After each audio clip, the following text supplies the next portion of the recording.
All right, class. This PowerPoint will focus on the third theme of doctrines and beliefs. And I wanted to start the PowerPoint with just identifying the two major schools of thought.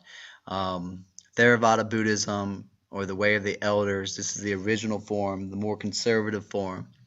And then Mahayana Buddhism, which is uh, the more liberal form of Buddhism.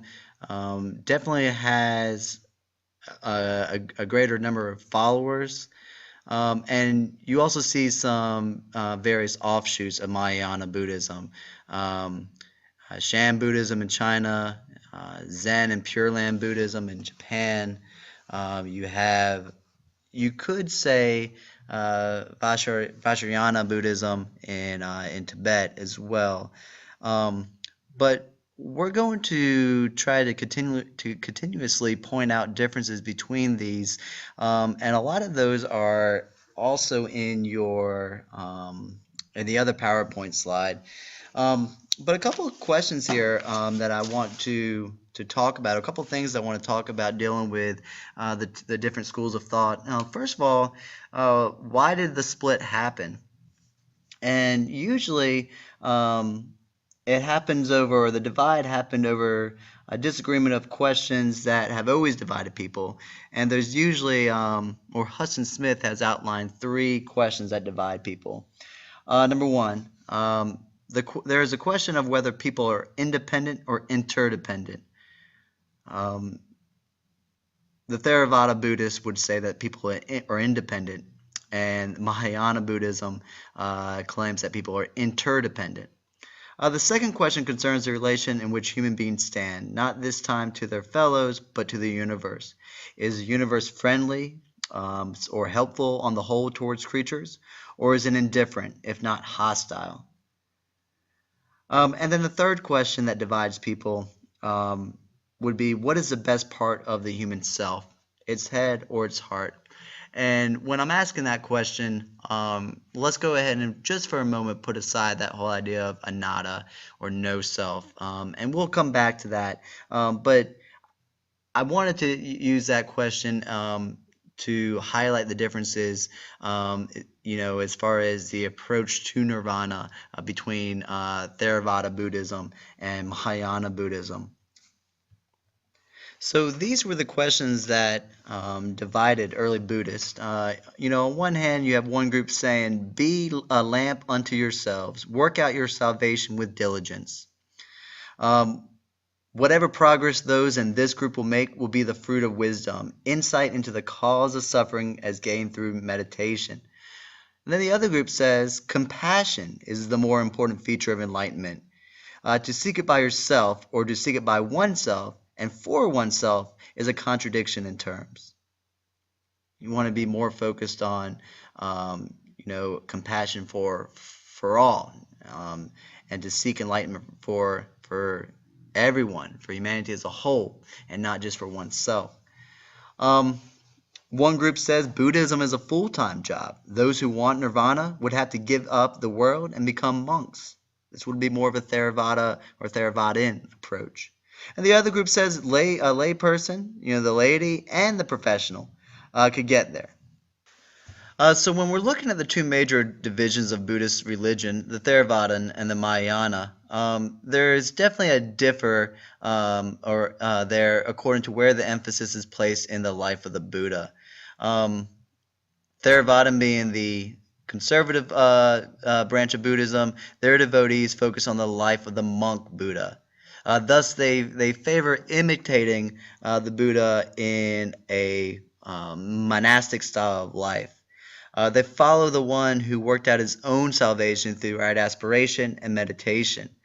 And so in Theravadan Buddhism, a monk who obtains the supreme enlightenment, or a monk who has obtained nirvana, is an arhat, A-R-H-A-T. This is what I wrote up on the board the other day, trying to explain some of the differences here. And so in these societies of Southern Asia, these societies that follow Theravadan Buddhism, this glorifies the example of the monk, with many of the laity spending at least some of the period of their life in monastic disciplines. Um, I think that this would be the same idea of, why do you go to church on Sunday? That you're setting aside a certain part of the day or a certain part of the week. And in Buddhism, this would be you're setting aside a certain part of your life to really focus on your faith and some of the specific rituals and practices in your faith or within your faith to try to help you obtain that ultimate goal of where we're going. And in this case, obtaining supreme enlightenment. So with Theravada Buddhism, monks can usually count on receiving gifts for food for at least one meal of their day. Um, and this offering of food is usually from the faithful Buddhist believers who admire their lifestyle, even though that they cannot always practice it themselves. So once again, it just I just wanted to point out with Theravadan Buddhism that the monks and especially that arhat idea is held in high self-esteem. Theravadan Buddhists also emphasized that the Buddha was a man and remembered him with symbols of a footprint, an empty throne, or a stupa for relics. Eventually, these Theravadan Buddhists also accepted images of the Buddha, and they allowed placing of flowers or fruit before these images. They started to permit temples, to house these images of the Buddha. They started to include the Jatakas, something that we will read in class, or these are these stories of the Buddha's previous lives. Um, and for sure, they always emphasize that the monk's lifestyle is the ideal lifestyle to follow. For the monk imitates the way of the Buddha.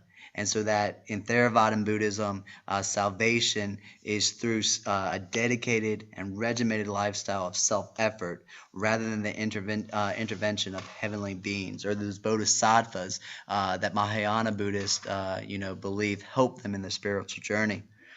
Talking about Mahayana Buddhism, Mahayana, or the large vehicle, they offer a variety of ways to release the laity or release people from suffering. And it appeals to the laity and monks of widely different personalities and cultural orientations. And so this is why you see Mahayana Buddhism, in China, in Japan, and most of the time, as Buddhism spreads to the West, Mahayana Buddhism would be the vehicle that would be able to adapt to fit within the culture. And we might want to look at the spread of Mahayana Buddhism and start to think of Buddhism as maybe a missionary religion. Just something to kind of throw out there for some food to thought or forethought. So when you're comparing the Mahayanas to the Theravadins, the Mahayanas usually find the Theravadin form of Buddhism too fundamentally tied to this simple and basic act of the world.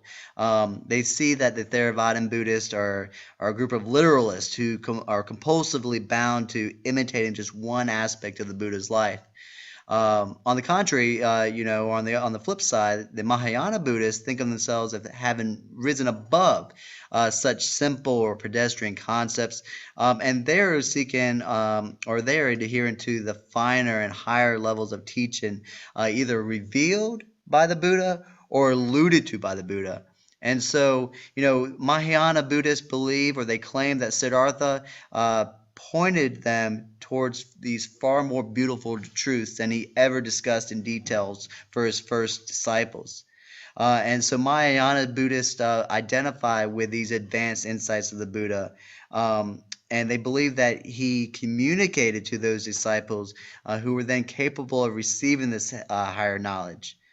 Typically, these Mahayana groups believe in heavenly beings who can assist humans in escaping from suffering here in the earthly realm to beautiful lives beyond the graves. And these people are known as those bodhisattvas.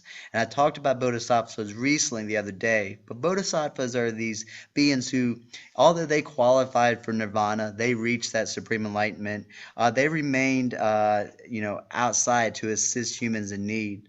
Um, the goal here of the bodhisattvas is that they do not extinguish their flame, or they don't, they don't accept or nirvana until every human has obtained liberation.